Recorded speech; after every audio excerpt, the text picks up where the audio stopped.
I'm Andy Sherrod, Orchard Manager at Royalty Pecan Farm.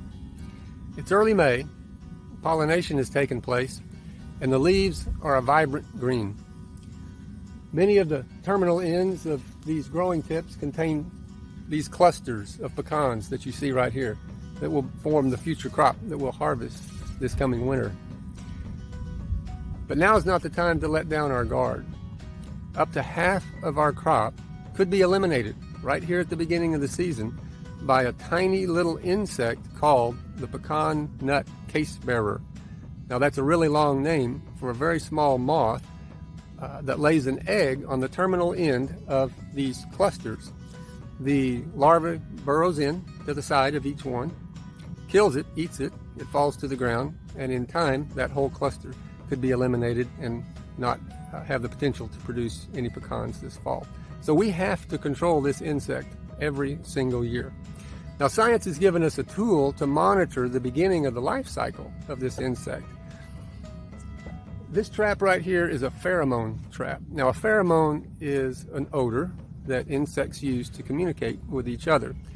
This particular pheromone attracts the male Pecan Nut Casebearer moth. Inside these traps there's a card, and it looks like a rubber stopper, but this contains the synthetic pheromone that attracts the moths. Now this card contains several male Pecan Nut Casebearer moths.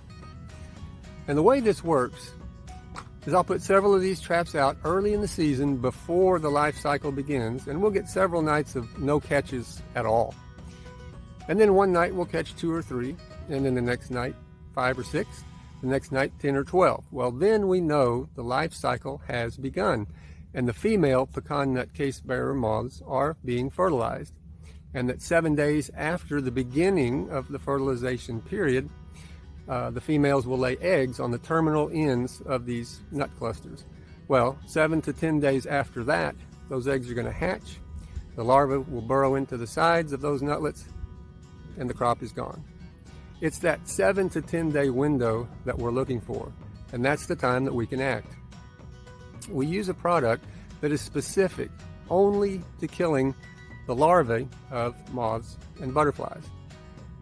And since that's the only moth in the orchard right now, the ladybugs, the lacewings, the spiders, all those beneficial insects are totally unaffected, and they're present in sufficient numbers to control the next pest, the yellow pecan aphid, and we don't have to.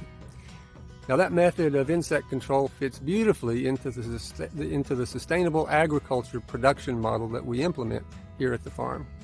We target the bad guy. The good guys are in abundant numbers to control the next bad guy, and we don't have to use chemicals to do that. That fits that sustainable agriculture production model. Now the reason this insect pest is so detrimental to pecan production is that there are 3 generations of this insect every year. If we aren't vigilant to kill the first, the second one, even larger, has the potential to cause more damage, and if that isn't sufficiently controlled, the 3rd generation can cause significant damage. So right now, that's what we're doing in the orchard.